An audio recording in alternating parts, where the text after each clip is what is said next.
Hi, this is Amy Ricker, and this is my presentation of gifts to students or staff.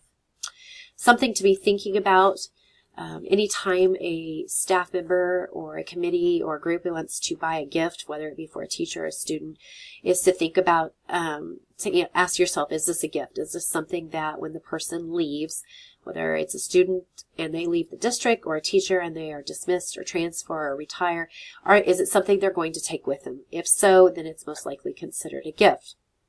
So some things we're going to talk about. We're going to start talking about student gifts. Student gifts are gifts or prizes for students paid for from school activity funds.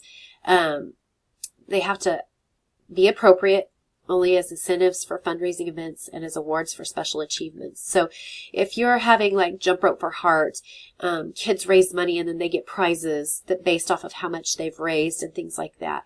If you're having a some sort of thing like that, prize for an activity, whether it be a special achievement for an activity that you've tried to raise, sell shirts, things like that. Make sure that the gifts are appropriate and that they're incentives just for those that participated in the activity. Fundraising incentive gifts, things to think about there. It's a reward program. It should be only for participating students who meet the set criteria. Make sure that the prize is age appropriate and does not affect profit or of the event. So you don't want to overspend on your prizes. You want to keep the cost low. You want to pay for your gifts with funds that you raise by that particular group, with that particular group. So if it's Jump Rope for Heart, you want to use money from Jump Rope for Heart. If it's t-shirt sales, you want to use your t-shirt sales money to buy those gifts. And gifts that are not related to the fundraising should not favor one group over another. So you don't want to just give them to one class. You want to make sure that you are rewarding all the students that were involved. Special achievement gifts. These are for individual students or student groups to honor academics or athletic event achievements. In our district, things that we do, like we have an achievement banquet for sports. So in the fall and in the winter and the spring, we have different awards that we are given, and they're given to those individual kids that did things. We have academic honor awards in the spring that we give. Usually those are kind of a paper award for all A's, great attendance, things like that. But if you're going to buy things, you're going to pay for those, usually your general funds. A lot of times we have donations from outside agencies, parent groups, things like that. Or you use your athletic funds, especially if it's an athletic achievement. Gifts that are usually given are things like medals, certificates, and they should be very, very cost effective in their value. Gifts for staff.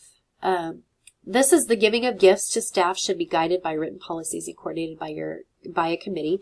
In our district, we do have in our board policy a procedure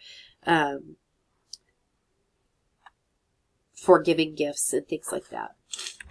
Special occasion gifts that may be given, they're for specific staff members. Things like baby showers, weddings, memorials, retirements, those type of things. Pay for them with staff reimbursement, remembrance funds, or building committee funds. In our district, we have a building committee that does a drive at the beginning of the year. You pay a $20 fee, and then that money goes to help buy things like gifts for showers and retirement and stuff. Money comes from dues and staff donations. Building committee has written policy to follow on giving gifts. And so like if a teacher that's a member of our building committee, if they have a spouse or a significant family member like a child or a parent that passes away, then our building committee has a set amount for a memorial that they will give, whether it's a book, flowers, or donate the money to a specific place like maybe Red Cross or to the Cancer Society, things like that. Examples when gifts may be given again are wedding showers, baby showers, memorials, those type of things. Fundraising incentive gifts. These are for participating staff members who meet the set criteria, just like student fundraising. So it's not going to go to all staff members. If you didn't participate, you shouldn't be getting a gift or a reward.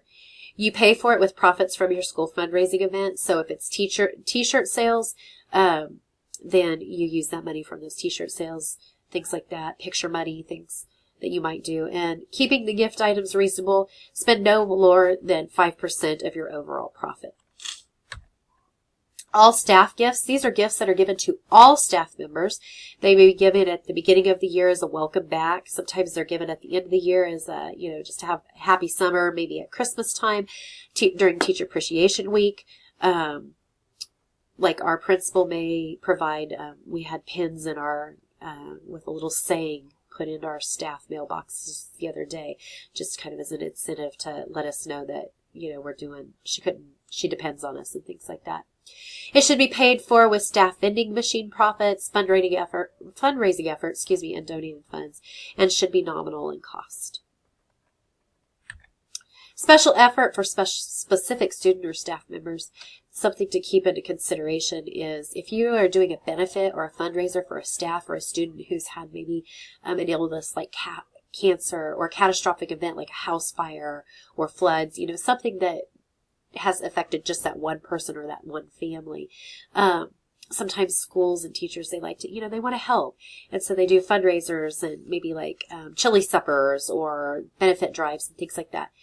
Things to consider: any cash that an employee receives, even if it's from a benefit or a fundraiser from the school, it's considered part of the employee's wages. And so it is therefore taxable, and you have to report that to your district payroll office, and it has to be taxed, and it has to be reported on a W-2. The best approach when wanting to do benefits and fundraisers for students or staff is to ask an organization in your community, maybe that's tied into your school, like your parents as teachers, in our district it's team. Ask them to help coordinate those benefits so that it runs through their bookkeeping, their group, their organization, and make sure that none of those funds are accounted in any bookkeeping in your school district. Make sure that they're not running through your bookkeeping staff and they're not putting it in their books, because that will, when the auditors come in, that raises a big red flag. So lots to think about when you're giving gifts and donating gifts or money for different things, but most board policies have something in there about giving gifts. So just be aware of those and follow them as carefully as you can. And thank you for watching my presentation.